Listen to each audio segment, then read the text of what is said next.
Welcome back to the My Latin Life podcast. Since 2014, My Latin Life has been your trusted guide to traveling and living in Latin America.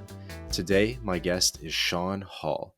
He's a 23-year-old American content creator, and he inspires people to escape their hometown and live a life of adventure in Latin America.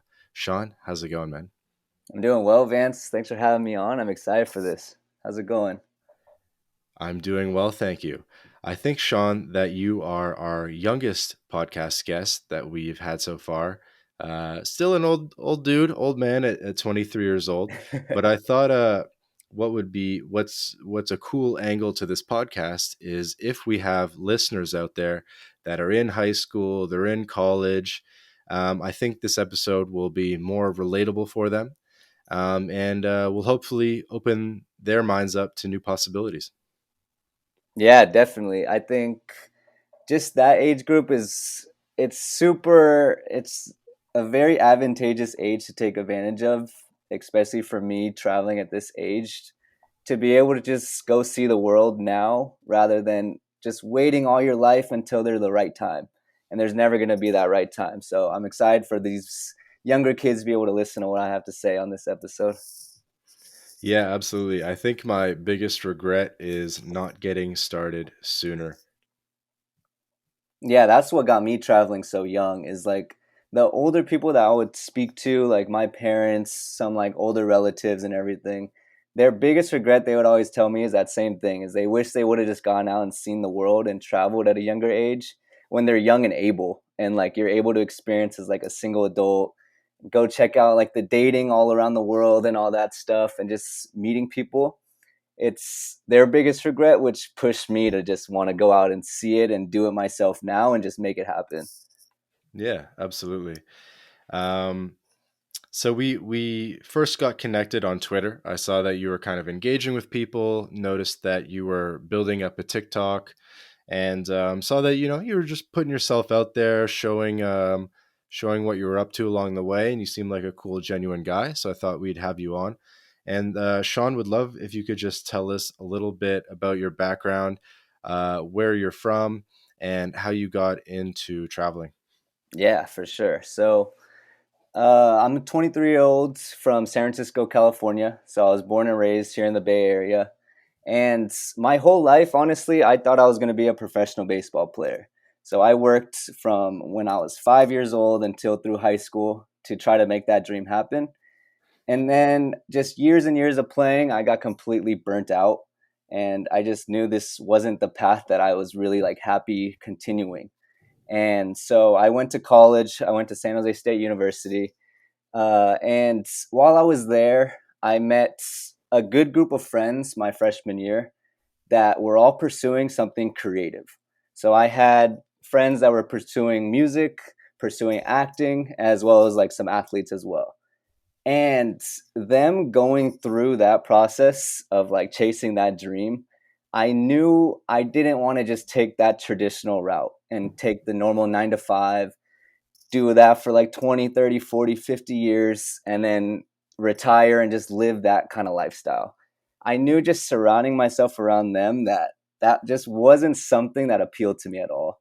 So going around and being with that like strong friend group really pushed me to have me thinking like what do I want to do that would make me like feel fulfilled in this life. And something I always knew ever since I was young is like I always had a fascination with traveling and just going around to different cities, whether it was in the US or all around the world, to really experience life outside of what I'm used to here.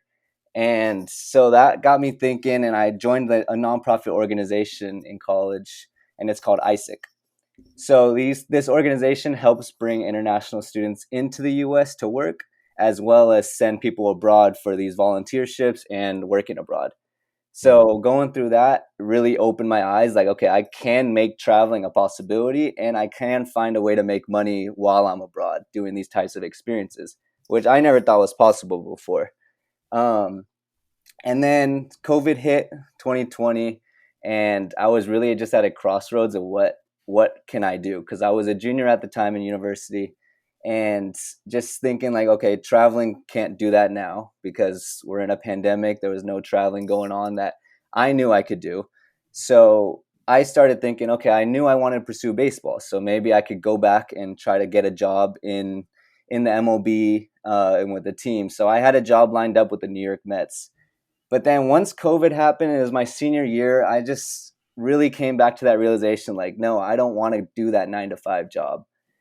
And it all just came to me. I think it was on Twitter or it was on TikTok. And, or no, you know what it was? It was the Tim Ferriss podcast that I was listening to. And he had Rolf Potts on. And Mhm. that was my first realization of when they're talking about traveling and solo traveling and this idea of slow traveling. So I picked up that book. It's called Vagabonding by Rolf Potts, and I Mhm. read it, and that is what completely shifted my mind and real made me realize, okay, solo traveling and slow traveling is something that I think I'm very passionate about and I want to make happen.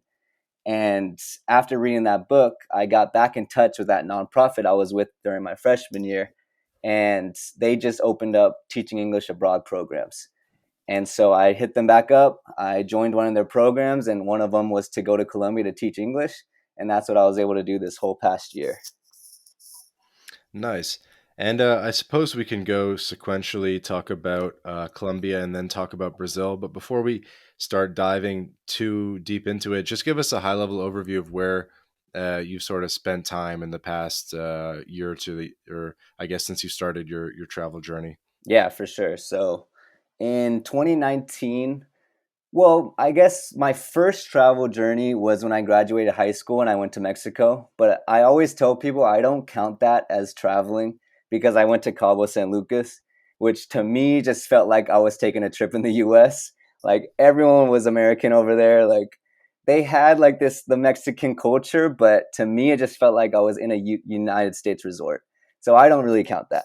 So I would say my first actual travel experience was when I went to Brazil in 2019, and so I did a business internship in Brasilia, which is the capital there. That's pretty cool. Yeah, and I was there for 2 months. So while I was working there, so they spoke English at that startup, but it was like a lot of broken English. They weren't like completely fluent, and so at the time they brought me in to do like marketing and some sales for them. And since I was the most fluent in English, they were negotiating some type of like investment deal with a U.S. company for I think it was like $1 million or $2 million, and they had me take over the meeting because I was the only one who actually spoke English and could communicate with them.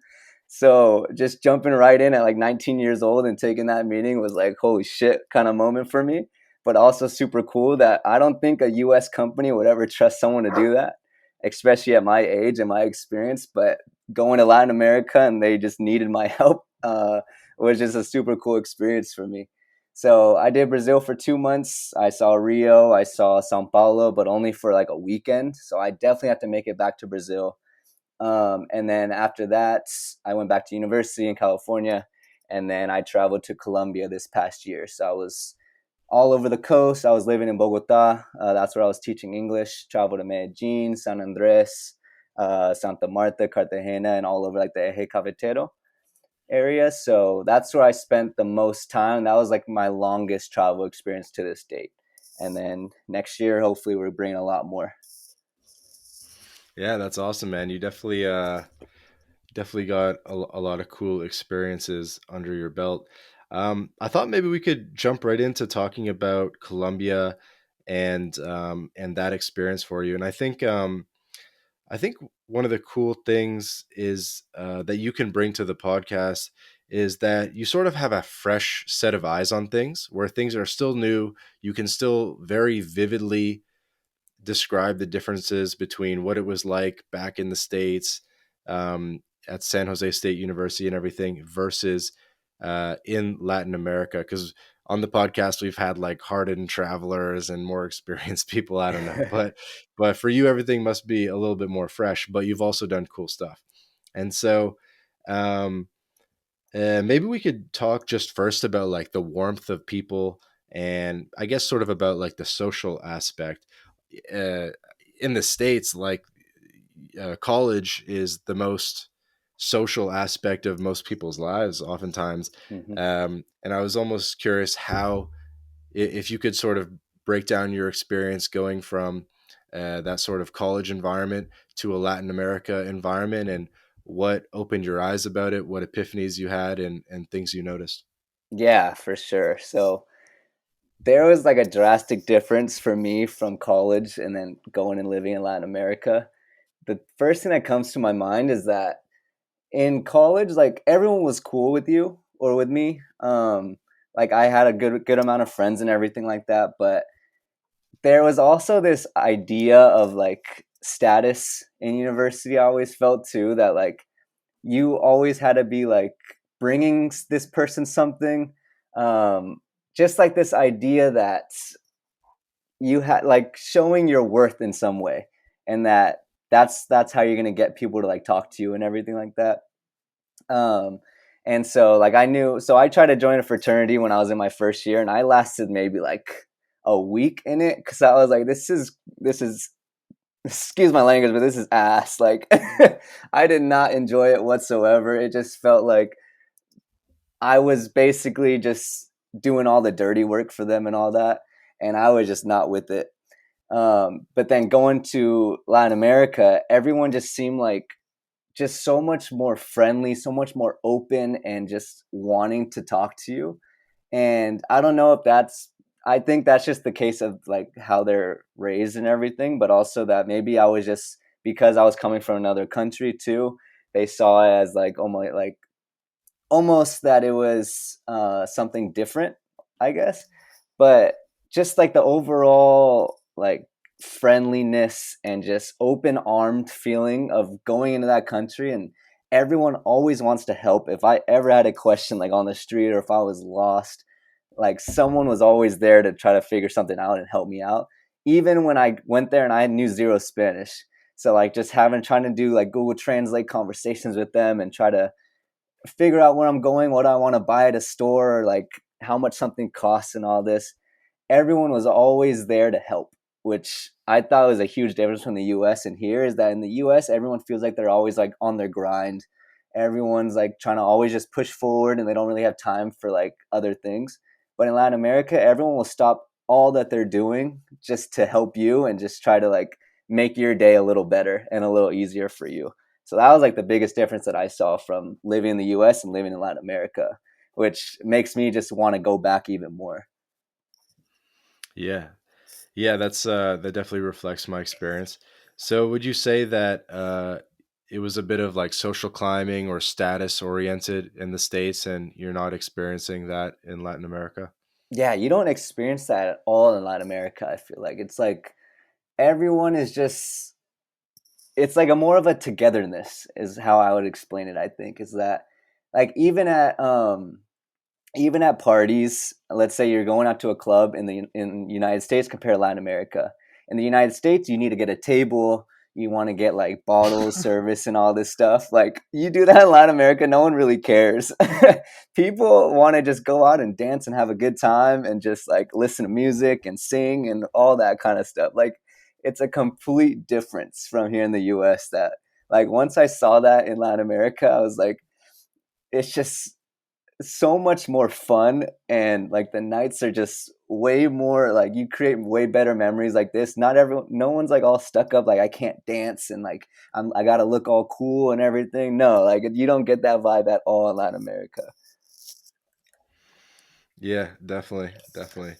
By the way, I've partied in San Jose before. I've been to some of those clubs. They probably are different names, but Oh yeah. just a side story. Yeah, I might be doxing myself too much, but I lived in San Jose for a period of time, and Oh, that's there's sweet. something called the International House on the San Jose State Yeah. campus, and yeah, I shouldn't dox myself too much, but I stayed there for a bit. Oh, that's sweet. Yeah. Did you enjoy it? Yeah, I enjoyed it. I have like a Silicon Valley tech background, Gotcha. so I love obviously that culture. But yeah, we'll keep the focus on you. Just wanted to build some rapport. Yeah, no, for But sure. what else? Like go into more detail for the people about like how partying or social stuff is different. Yeah. So, um, when I was in Colombia, so my first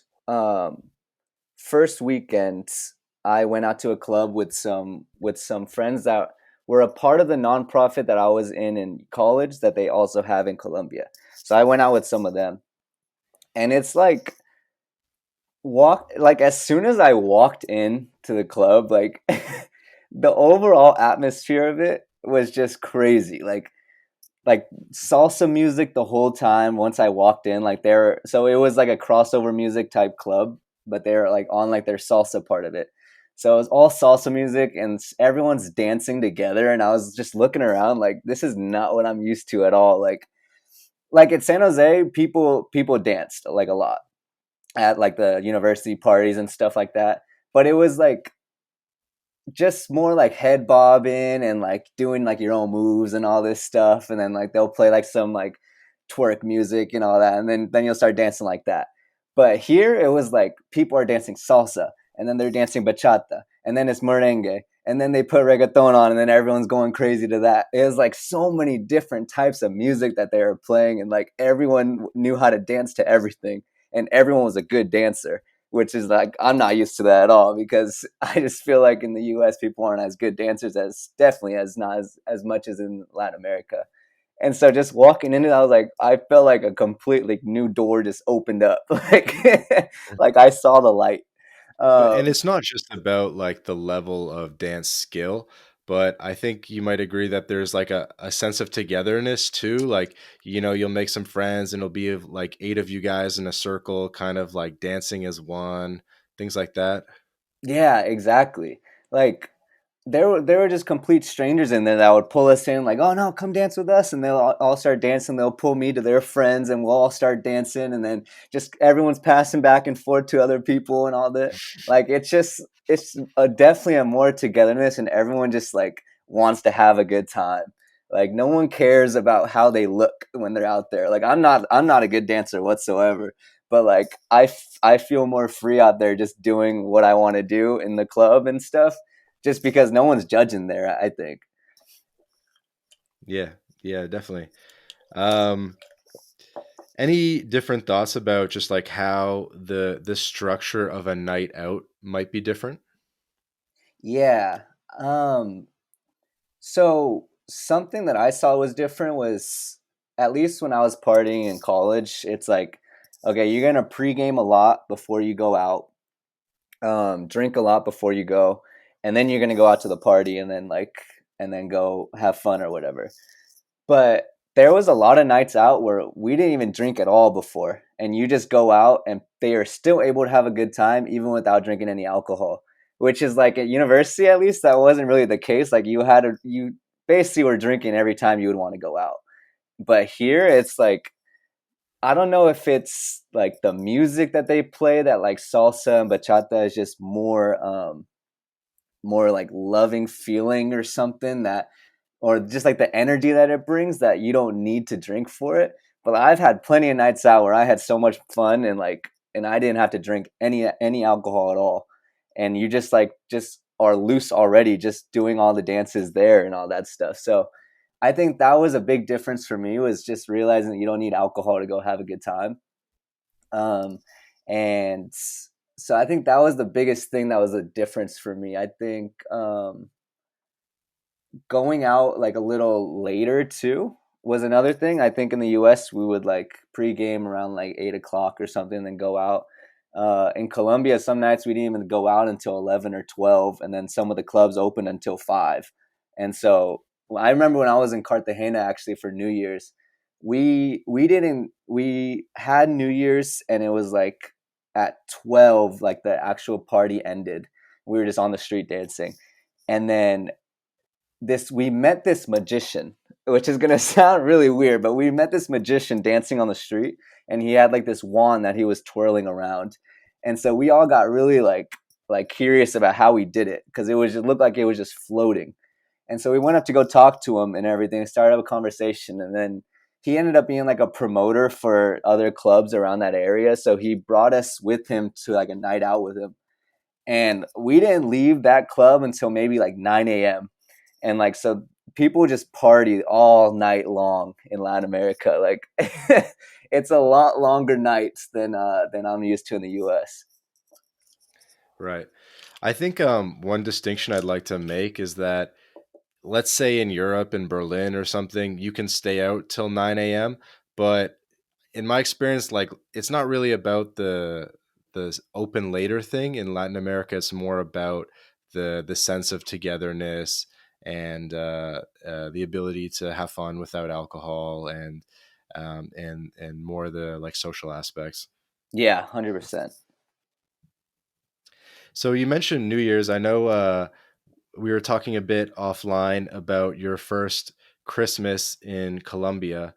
Tell us a little bit about that, and I guess you might need to preamble to walk us in to how you spent Christmas uh, in Colombia. So yeah, tell us about that. Yeah, for sure.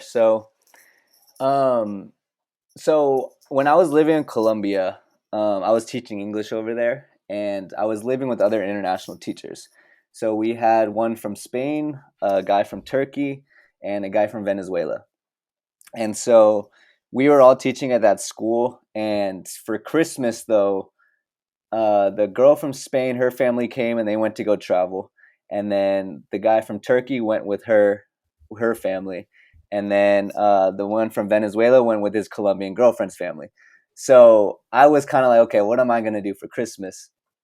And so before they all went out to travel, December 7th is it's called Dia de Velitas, which is like the Day of the Candles, where everyone gets together with their families and goes outside and lights candles and basically like wishes a good luck for the next year and like makes their tells their prayers and um, just trying to wish for good luck through the candle celebration. And so we went out to Simon Bolivar Park with my roommates, and we all like lit candles and just being around. It was like thousands of people outside there, all with candles, all with their families. Like they were playing live music there, and just like the whole tradition of I really enjoyed because that's not something we did here in the U.S. Um, so there was just more festivities leading up to Christmas. So we had that one, and then also Novenas was another one. I think I'm not sure exactly the day. I want to say like December 20th or something, or the 15th, something like that. But one of my students' families actually reached out to me and like said that there's like a big tradition in Colombia where you celebrate with family. So we would love to invite you to that, to our house.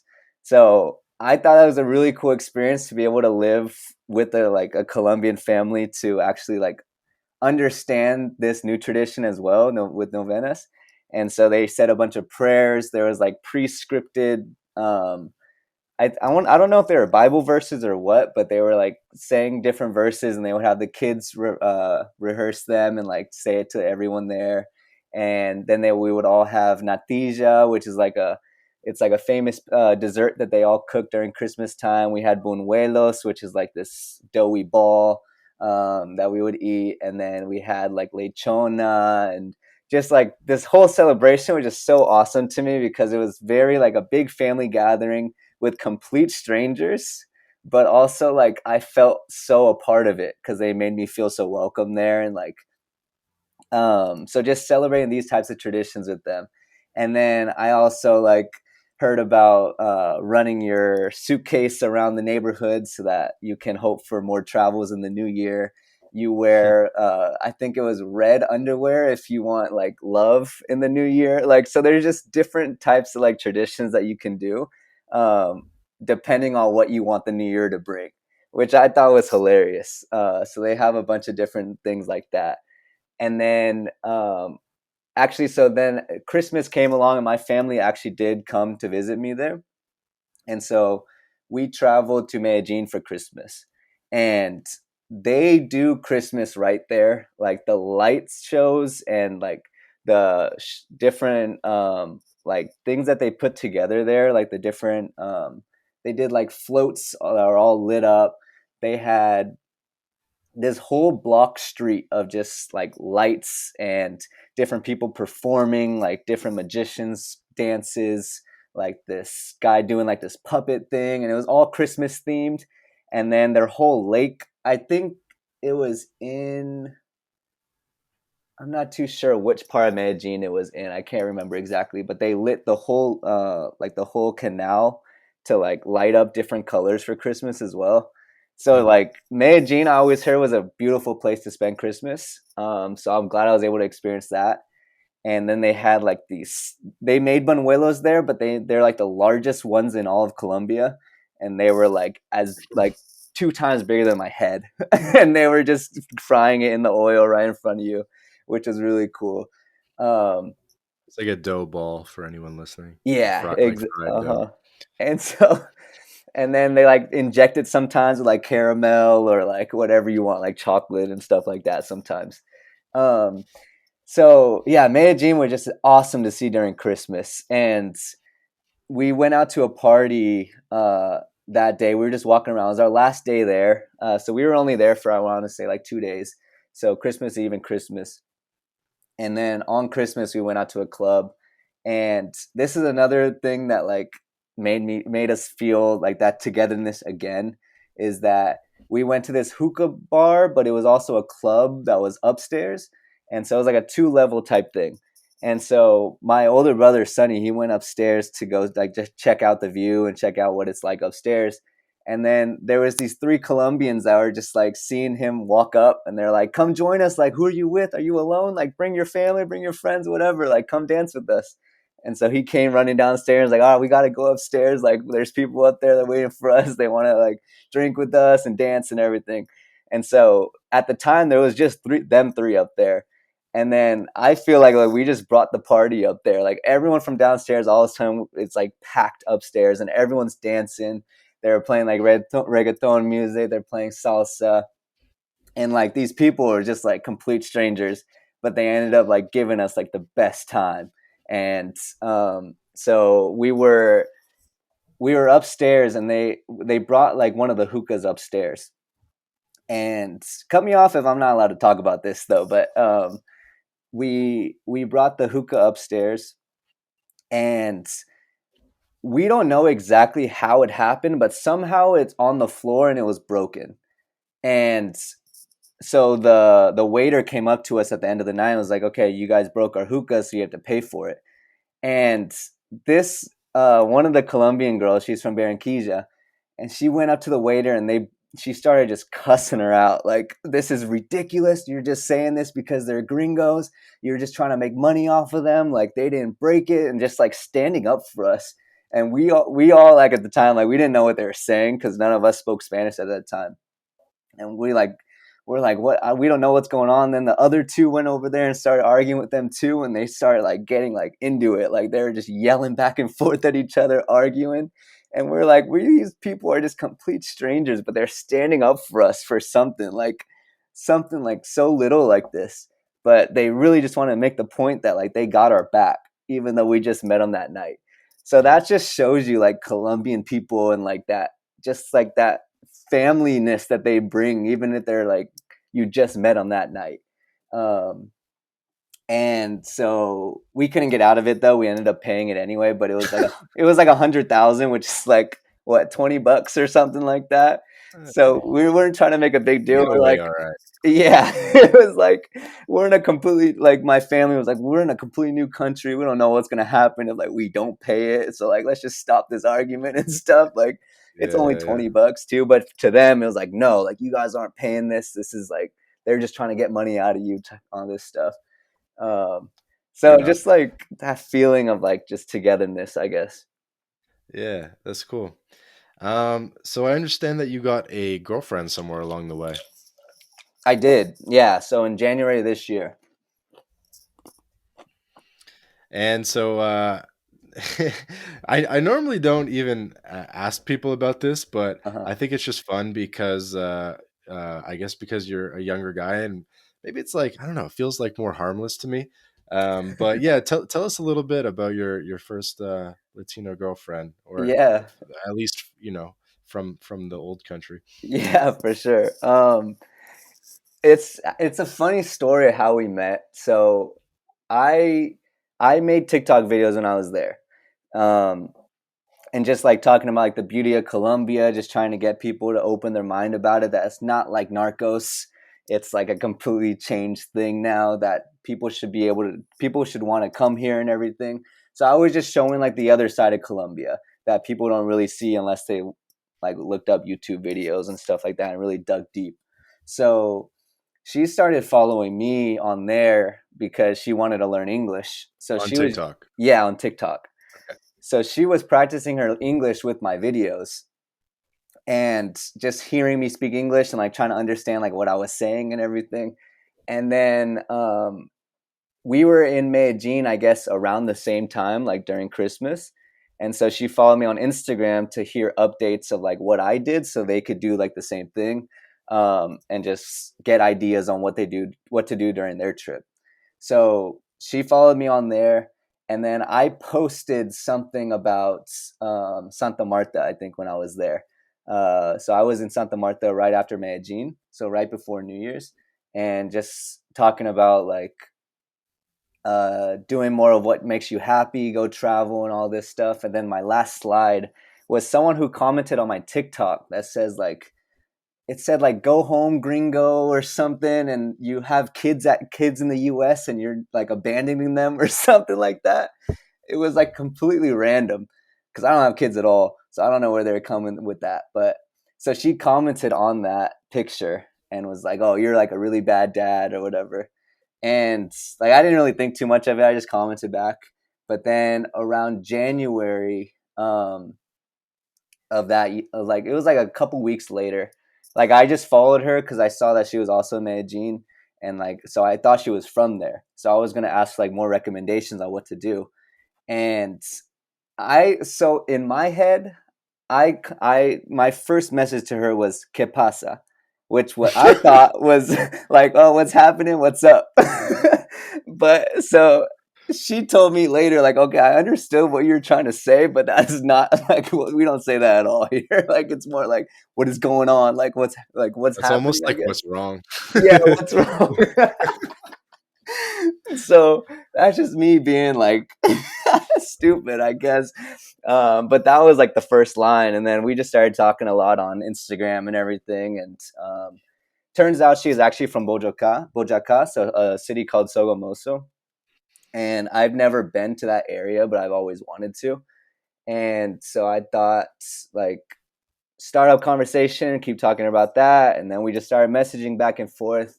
And we were supposed to meet up at one of the clubs in Bogota in the 85 in the 85. Mhm. And but in those clubs you have to make reservations and get there kind of early, and we missed our reservation time. Like she got there with her friends, but me and my friends, we got there too late. And so like my first experience with her in person was her coming up to the security guard and like begging him to get us in. Like another example of like Colombians just trying to help as much as they can, Mhm. even for strangers. So I was like, damn, this girl's hella cool. Like she's fighting for me, even though like we don't even know each other yet. And she's trying to get me in so bad. So we weren't able to get in, but then I met her up with the next day, and we just talked for hours and hours. Like it was just like nonstop. And I was like, I've like just cool ass conversation, just very deep talks and stuff like that, which I really enjoyed. And so we just hit it off ever since then. And then yeah, then we were just together for the rest of my experience there in Colombia. Yeah, that's really cool. Um, I think people love hearing about sort of like the differences or things that you noticed that made a relationship with a Latina different than, say, an American. Um, you don't have to say Hmm. anything you don't want to or anything crude, but just like the things you've noticed. Yeah. So I always had the stereotype that Latinas are very toxic, and that's what I always thought Latinas were. And for a good amount of them, I guess it's true because I do hear a lot of stories about it. But I think that's what made me more interested in her is like from the jump, she was like, look, like I know you're an American living here and I know you want to like go out and like have a good time, meet people and everything. And like just know that I'm not going to hold you back at all. Like I want you to go have your fun too, but and just making it like a point that like we're in a relationship though. Like I would never cheat on anyone. Like I would never ever do that. But she made the point from the start and was just like you can go and meet other people. You can like go have fun. Like I know you're still trying to experience Colombia and go to places and stuff like that. So I'm not going to stop you from doing that and I'm not like a jealous kind of person cuz like the amount of trust she had in me from the beginning was very evident, and I think that's like kind of what made me want to start that and continue that relationship with her, especially since I was only going to be there for like the next 5 months because I was leaving in that July. So I had to tell her from the start like we're not going to be able to like stick together after that because I've never thought long distance made sense, especially in different countries. And so but we just made it work. And so I think that was the first thing. It was like I was just surprised she wasn't toxic. And like there was a lot of like moments where I feel like she could have been and she just wasn't. So that's what made her stand out to me. Um the sense of family was another thing is like I know you guys talk about that on Twitter a lot too is like the family aspect in Latin America is so much different from here is like people live with their families for pretty much all up until they get married, and Mhm. then they leave. But they still like see family every weekend almost. Or so every Sunday we would always sit down with her family and have like it was always the same thing. I always make fun of her for it, but it's always mojada frita, which is like a fried fish, and then we would always have wine and then some type of dessert after. And it was the same every Sunday, but it was always really good. We would always order it from the same place, but they like made it a thing. Like every Sunday, we're gonna always sit down and do this and like have that family time, which for my family here is something that we do too. Like we have a very strong like family connection. I think it's maybe because it's an Asian household, so we kind of have like those that similarity in that Are aspect. you like But half Asian or what? yeah, I'm half Asian, so I'm Asian, Okay, Mexican, and Irish. gotcha. Continue. Yeah. So just like that Asian household, I think was very similar. So I've always felt very comfortable like having like that strong family tie. But I know in a lot of the US it's like no, you kick your kids out at 18 or whenever they graduate college and have them like fight for themselves and figure it out. But in Latin America, it's like completely different. It's like, no, you're gonna stick with your family until you're ready to like make that jump out, and like they're gonna wait until that perfect moment for them to say goodbye, kind of thing. But even with that goodbye, it's like I'm gonna still gonna see you next week. So just like that family connection that she also had with her family was huge. And it was something that I thought really stood out in Latin America. A lot of my friends from like the school, like the teachers that were like native to Colombia, it was the same thing. They could be like 27, 30, 35 years old and they're still living at home with their family. Um, so that was just like a huge thing for me to see is that like family is very important to me and it's also a lot more important in these countries than it is with some of my other like I don't want to say like whiter friends but my white friends I guess in the US. It's like a completely different perspective. um so yeah, I Yeah, think those are the two biggest things I noticed. it must have been interesting those first interactions with the family, meeting the family. Were you nervous? Yeah, 100% because none of them spoke English. Um, I met her dad. Actually, it's funny. So the first time I met them was like our second date, and I was going to it's called Lago de Tota, I think, the Tota Lake. It's like one of the biggest lakes in Colombia in Boyacá. So we were gonna go there, but I had to stop by her house first to like pick her up so we could take the bus there. And I walk into her house and I see her brother just sitting at the dinner table. And like, I know how brothers are with like with their sister's boyfriends. Cause I have a sister myself, and if I ever saw her bring a boyfriend in, I don't know how I would react. But he was sitting there at the dinner table, and I just see him like death staring me. And I try to like introduce myself, but he doesn't speak English, so he didn't want anything to do with that conversation at all. So I went to go sit down, and then her Really? dad. So a little bit of a cold shoulder. Yeah, a big cold shoulder, not even a little bit. Like he didn't want to speak to me at all. After that, he just stared at me and then went upstairs. Okay, sorry, continue. Yeah. So, but her dad came down, and that was a like drastic difference. Like he doesn't speak any English either, but he was like, "Oh my God, Chon!" Like they don't know how to. They no one was ever able to say my name there. They always called me Chon because I guess they just couldn't pronounce the like noise, so they would all call me Chon. But he was like, "Oh my God, Chon! Like nice to meet you." I forget how you say it. It's like "May God bless you." It's "Dios te bendiga" or Yeah, sure. something like that. Mhm. So he was like brought me in open arms and like, oh, that's so nice to meet you. Like shook my hand and everything. I was like Melissa's very happy to have you. We're very happy to have you a part of us too, and all this stuff. I was like, whoa, like I didn't really understand much of it. They had to translate to me, but but just like the two complete different like interactions I was able to have with her family.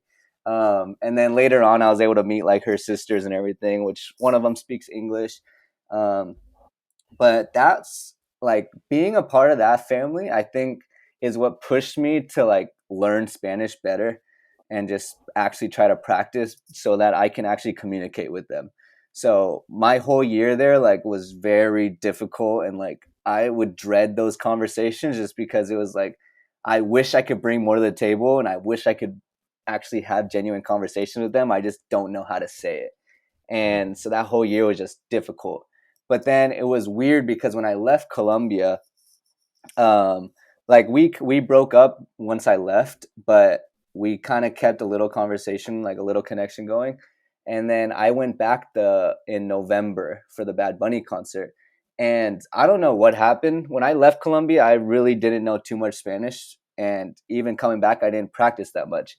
But coming back for that 1 week, I was having full blown conversations with the taxi drivers, my Uber drivers. I went back to go visit her and her family.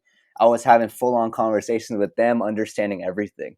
And so I don't know what clicked in my brain, like something happened, but I guess that whole year just like hearing Spanish, every and just separating myself a little from it and then coming back into that environment again just unlocked everything. And so it was so cool going back there and actually like being able to talk to them. They're like, "Oh my God, your Spanish has got so much better." I could actually like crack jokes with them and everything, and like actually show my personality than just like the broken Spanish and simple basic phrases that I knew. Yeah.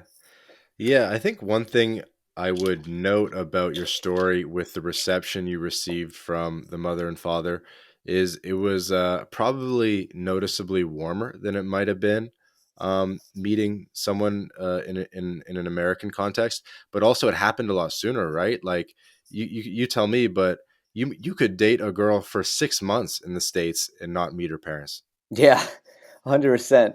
And I met her parents the first or the second date. Why do you think that is? And is that your like observation? Like when do people meet each other's parents in the States? Yeah, I wouldn't say that's exactly my observation just because like my other girlfriends in the past, like I met her parents and kind of early on. I would say within actually even before we were dating, like I met her mom like just out of the blue.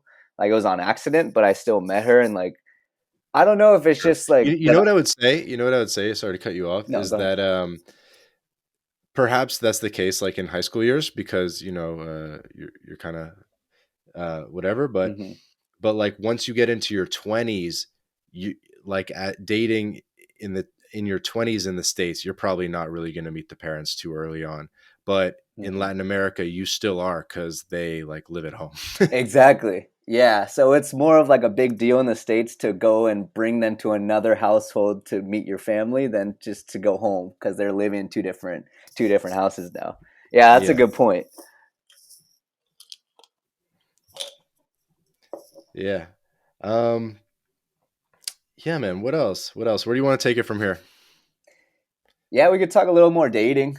Um, one of the I wanted to bring this up. One of the cooler dates that I went on actually was in like October. I spoke to a brand, and they're like a bucket list brand. So they try to make like they're like the first bucket list social media page. Um, so I reached out to them about sponsoring one of my dates, and it was more like, are you familiar with Yes Theory?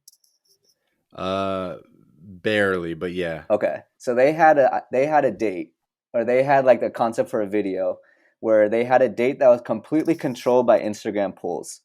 And so I've always wanted to recreate that. So they were interested in it. So they sent me $100 for that date, and I think that was my first realization of how far $100 goes in Latin America compared to the U.S. Because if I had $100 day in the U.S., that would be like a dinner and then maybe like some snacks after. Well, Uh, you might even be sweating if it would cover it. yeah, exactly.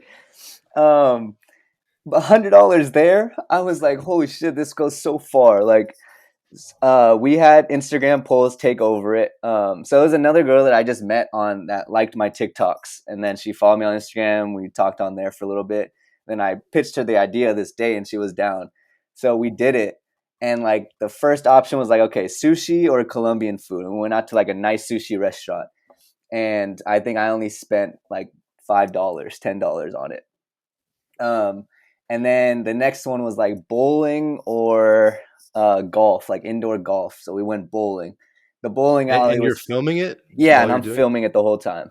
So Okay, like okay. I'm asking like Instagram, I have both of us in there, like, hey, how's it going? I'm with blah blah blah. We're on our first date, and here's the option. So I want you guys to completely control it. So after 5 minutes, I'm gonna check it, and whichever has the most votes, then that's what we're gonna do. So I made like a whole TikTok video like on it. So it was like different parts and everything. And then so we did that. So we did bowling, and then we went out to it was like a massage or getting nails done or something like that. And so I wanted a massage so bad. I don't know how that one didn't win, but we ended up like going to like a nail salon. So we did that, and then we went to go get ice cream after. It was like a whole day affair, and like I still had $50 left over. I only spent like half of it after doing all that, which is like I was just thinking, I don't know how that's not even possible in the U.S. Like one of those things would have taken the whole $100 itself, but I was only able to get half of it out doing all that. So that was like a super fun day, and something that I definitely want to try to do again. Yeah, that's pretty cool. Any other good PG rated dating stories? Yeah, let me think. One of the cool ones, actually, for my birthday, my girlfriend, she got me. We went to this little small town in Bojaca. I think it's called. Um, It's not Paipa. It's one of those little towns there. They're like the pottery capital of Colombia.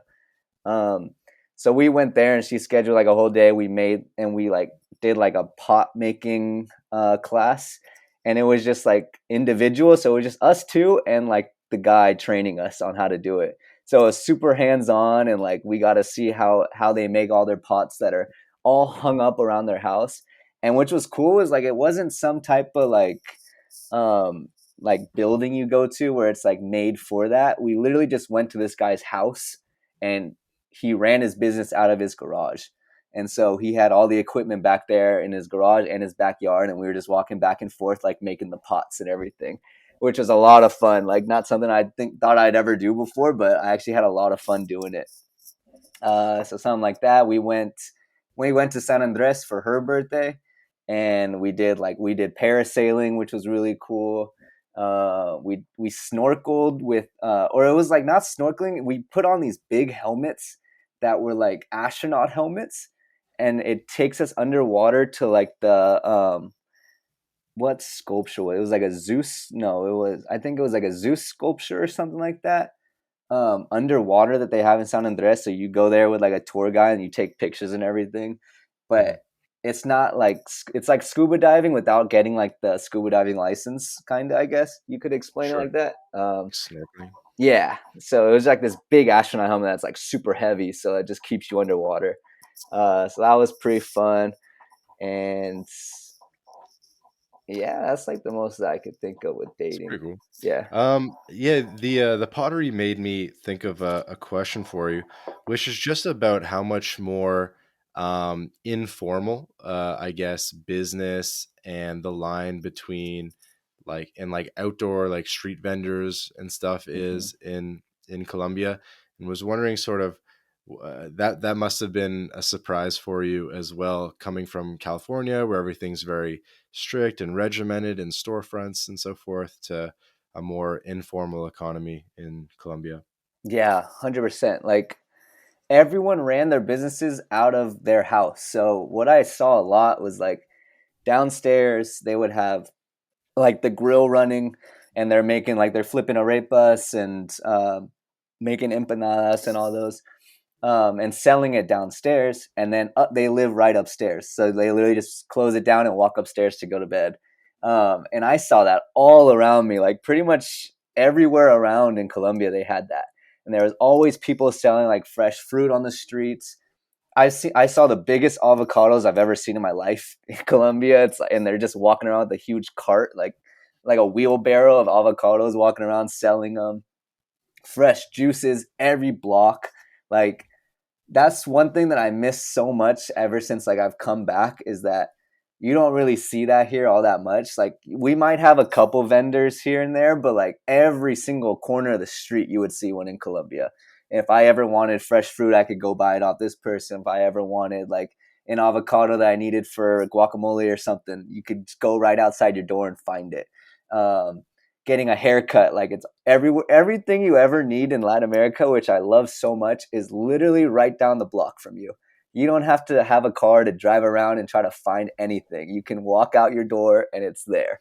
And so that was a huge difference because living in like the suburbs of California, and going out there, it's like you need a car to drive 15 minutes to go to the grocery store, then another 20 to go to the gym, then another 15 to do whatever. Like whatever you want to do, you always have to drive or take public transportation and stuff. But in Yeah. Colombia, everything was just right there. Yeah. And would you say that living in a walkable area was a significant lifestyle improvement?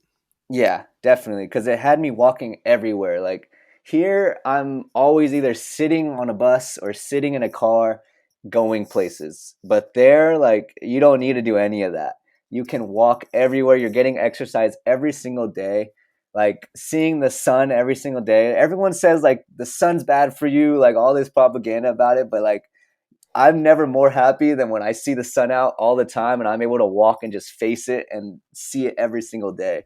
Like getting trapped in the cold and not seeing the sun, it's all foggy and everything, and just not being outside walking, it completely derails like your happiness. But being out there, like I think that's why everyone is so happy there all the time and just okay with their life always. It's just like they're always able to just go outside. They're always able to see the sun. It's always like people to talk to. Like everyone knows everyone there, it seemed like. Even if they didn't, they just met that day. Everyone's starting conversation with just random people around. And you're able to walk everywhere for anything you need. So there's like that time constraint if you need like to go to the store really badly. You literally can walk right outside your door across the street. There's probably some type of market that sells what you need. So it's super important. Hmm. Brings me to a related question, which is just around people like spending more time outside. And maybe you noticed that, like in the States, the children's playground or town square is like a ghost town Yeah. once the sun goes down, right? And even during the day, really. Hmm. But in Colombia, people are just outside, and you might notice that like people are walking around and getting ice creams and in the parks and stuff, basically like till midnight. Yeah. And like the kids are always with their parents is another thing. Like now I feel in the US, when I was a kid, it was like that. We would always be outside, always playing at like outside our house, meeting all the neighborhood kids. Now it's like a completely dead zone. Like everyone's inside, they have their electronics now with their iPads and all this stuff. But in Latin America, everyone's like, you go to any park and you're always going to find people. Like I don't think I ever walked into a park that was just no one. Even when it's raining, you have kids playing soccer in the basketball courts. Like they really don't care. They're in shorts and a tank top and flip-flops on, bare feet playing soccer in the rain. Like no matter where you go, you're always going to find people to like have a good time with. But it's just like in the US it's so much different. Everyone's stuck inside, and that's why I feel like everyone's like saying how depressed they are living. They're always American citizens, and like it's because everyone just traps themselves inside and never see the sun. You're working your 9 to 5 job that's just in a cubicle the whole day. You get to work, it's dark, you leave when it's dark, and you never go outside. And like, Mhm. and the another thing too is like the food there in Colombia just tastes like, felt so much fresher than the same things I would eat in the US. Like I would go and have a pastry every morning, like this, whether it's like a cheese stick or like a pan de bocadillo, like the guava pastry. Like I would have that almost every day before school, and I felt great. If I when I eat that kind of stuff here in the U.S., I don't know if it's all processed things. They're putting a bunch of chemicals or something in it. I feel like so bloated, so tired after it. But then I do the same thing there, and I feel great. And I don't know if That that's that's that. such an interesting observation for someone from California because for a Canadian like myself, we don't even grow any food really. At Yeah. least in California, there's like some avocado production Uh and huh. almonds, and at least you guys like grow some food there Yeah. and have whole foods and all that. But think about people in the northern US or in other places in the UK where literally everything is imported. Exactly. So it makes it even worse. And to make that kind of food last, they're putting like spraying it with a bunch of stuff. And by the time you guys get it, it's who knows what went in it in that process. I'm so happy you mentioned that. Yeah, it's like the food, I don't know what it is like. And I've heard stories of other people telling me the same thing. Like they go to Colombia and they eat like even fast food in Colombia. They go eat fast food there, like McDonald's or Burger King or whatever it is. Even that feels more gourmet than food that you'll eat in like a mid-range restaurant here in the US, even being from California. So it's just like the food just felt fresher. I don't know how else to explain it. Yep, yep, I agree. So Sean, you're getting into teaching people how to escape their hometown. Tell me a little bit about that. Yeah. So the types of people that I really can't stand are very closed minded people.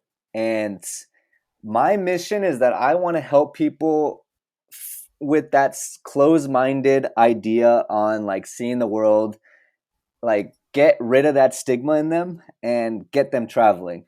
Because I know for me, like I'm from California, and what I see is like I hear people like California is the best place on earth. Like it's the place to be, has everything you need, which is it is like it's great. It has beaches, it has nature, it has snow, like whatever you want to go to, it has. But there's just something different about leaving that comfortable hometown that you're living in, going out and seeing the world and like understanding the cultures of other places. Like you're never going to understand Colombia until you actually go out and see it for yourself and like live there for a good amount of time. You can watch Narcos, you could watch videos and like all this stuff, but it's not going to portray what Colombia is actually like. Just like with any other country, like I can like there's so many different stereotypes for other countries, and I want to be able to help people figure out how to do that. And I know when I was in college I thought you needed like thousands and thousands and thousands of dollars to travel, but the more I'm realizing, the more I finally just took that jump and experienced it myself. Like I was only getting paid like $400 a month at that school, but I was living off of it and I was living great off of it. I was still traveling to other cities. I was partying on the weekends. I was like eating good food, going out to great restaurants, going on dates and everything with barely any money.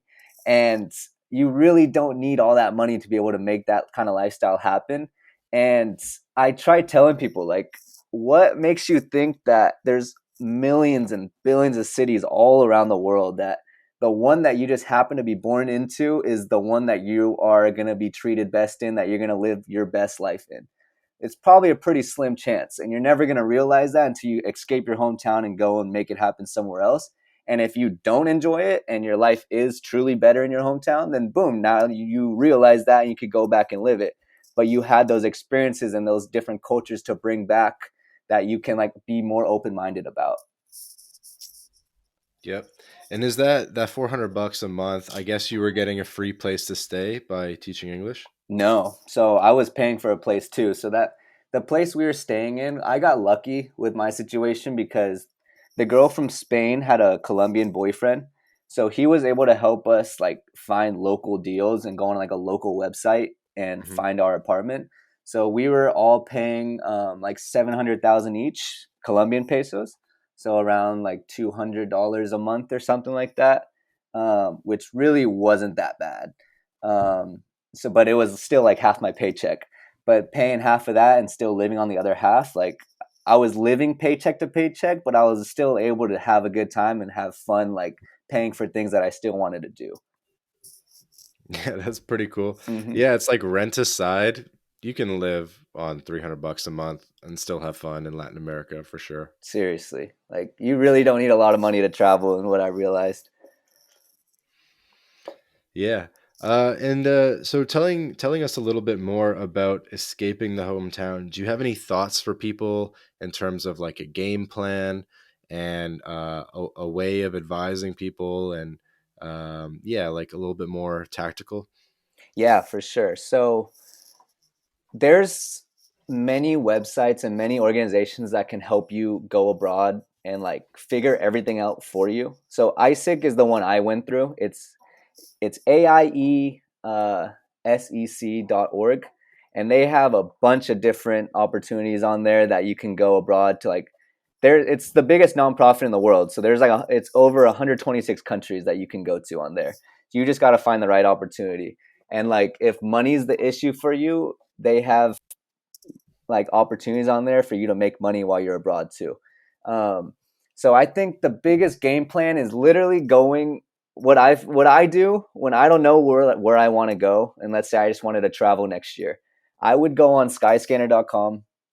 I would literally put in where I'm flying out of, so San Francisco, and then it has an option that says cheapest destinations and then cheapest month to fly, and it'll come up with a list of all the countries, all the cities that you can fly to for cheap. And you could get literally one way tickets to maybe like to Colombia for like $150 if you're flying in the right time of year. Hmm. Um, and so that's my biggest thing is like I try to tell people like just buy the ticket, buy your plane ticket far out in advance so you have something to look forward to. Grind whatever you need to do, save up the money so you give yourself like I don't know 4 or 6 months, but have that ticket waiting for you and have it scare you like really like you have to have that feeling like I don't know how I'm gonna make it happen, but you already did it, so you're gonna figure it out. And once you like actually bought the ticket, your mind starts coming up with a bunch of ideas on how you can actually like either save up that money or how you're gonna make that move abroad. And so that's why I think the biggest thing is just buying that ticket and getting that like thing that excuse of putting off actually going away by okay I have like a set date now. I'm going in May 30th of 2023, and this is the day I'm going to move to whatever country, but I'm doing it, and now it's time for me to just figure out how I'm going to make it happen. And I got really into manifesting and like journaling and just like scripting in journals like every morning. And so just writing down my goal, like I wrote down every single day since I think it was like November 2020 until my move to Colombia, which was July of 2021. Every single day that Sean Hall is paid to travel the world. Sean Hall is paid to travel the world.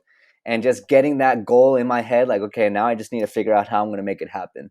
And that was through content for me. That was through some brand deals, whatever it was. I made it happen. And like, or whether it's getting a job, you want to get like work a 9 to 5 job for a couple months, like what I'm doing right now, just to save up some money for my next trip. Hmm. You're like you just start figuring out ways that you're going to be able to make this trip happen, but just getting that planned trip out of the way is like the first step. Yeah, I like that. I actually haven't heard that strategy in a while, and I really like the sound of that.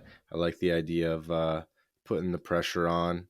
If there's a will, there's a way. Exactly. And like, what's $150 plane ticket? You know, for most people, it's like one less pair of shoes or Exactly.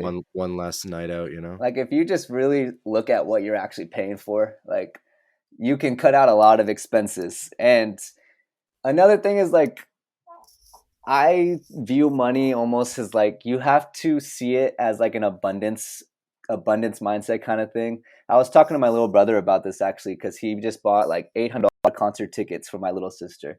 Um, and he was kind of stressing. He was like, I'm kind of like broke right now. I don't know what's gonna happen. But I was telling him like just the fact that you did that like good karma act, it's gonna pay you forward again in the future at some point. You don't know how or you don't know when, but it will. And even if it doesn't, you have that good karma that it's gonna always come back to you. Um, and so in June of last year, like right before I moved out of Colombia, coming back, I was like, I need to plan my next trip. So I literally did that exact thing. I bought a one way ticket to Vietnam because I've always wanted to go to Asia, and I planned it out for January. So I was like, I'm gonna work the next 6 months or whatever I'm in the U.S., save that money, and then go travel again.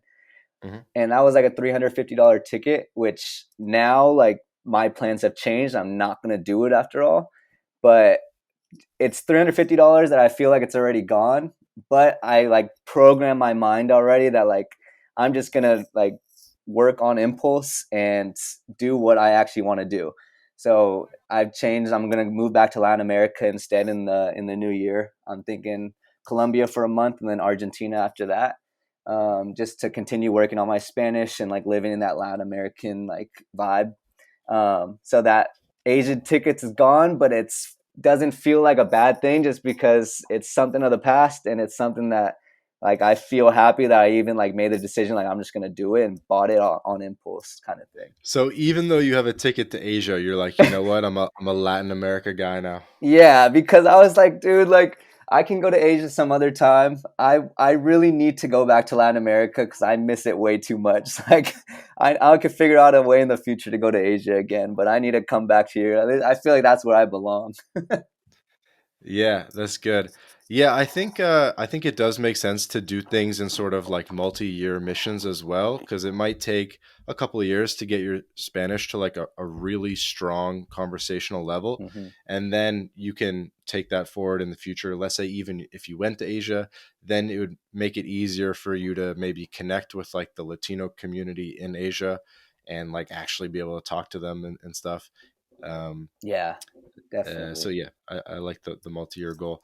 Sweet. So you've been converted. You're a Latin America Yep. guy now. Twitter actually, your page helped me a lot with realizing that. Like, I started going on Twitter and like, I think when I first started interacting with your posts and other people in like that Latin American like community on Twitter, it was like around maybe September, October this year. I want to say maybe October, and Hmm.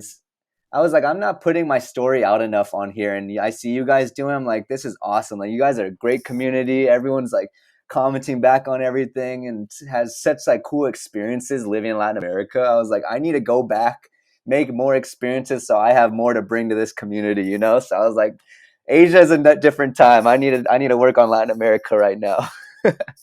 Nice. So you've been enjoying the My Latin Life Twitter. Loving it, and your podcast too. I've been listening to a lot of the episodes. Awesome, man. I love to hear that. Yeah, man. I think you have a lot of potential, and I can't wait to see what the future holds for you. I really appreciate that. Thank you, man. Yeah, tell us a little bit about how people can get in touch with you, follow your story, plans for the future, anything that you would like to promote. Yeah, definitely. So you guys can all follow me on TikTok and Instagram at by Sean Hall. So BYSEANHALL. I post pretty consistently on Instagram and TikTok, and we're working on Twitter to get more involved on that too. It's also the same username. Um, I'm gonna be making a lot more content about Latin America in the new year. Like when I'm there, commenting a lot more on comments on my TikTok videos. So if you guys have any questions for me on like Colombia, on teaching English, on ways that you can like go and just move abroad like I did. If your friends aren't ready to make the move with you, just how to do it solo, I got you. You could DM me on Instagram. You could follow me on TikTok and on Twitter as well. And yeah, I have plans in the new year to start some type of course around Escape My Hometown too. Maybe some type of like consultation calls, planning out your guys' trips, and just coming up with ways that we could get travel into your life as well. So a lot of big plans for 2023 for sure. Awesome, man. Thank you for inspiring people to leave their suburban, car centric hellhole and live a life of adventure in Colombia or wherever you find a home in Latin America. I think we did a great job of breaking down some of the awesome things that await people. Hell yeah. Thanks so much for having me on, man.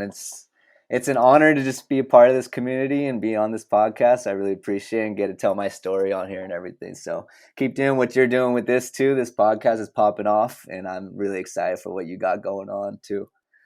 Thanks, Sean. This has been another episode of the My Latin Life podcast. Thanks for tuning in, everyone.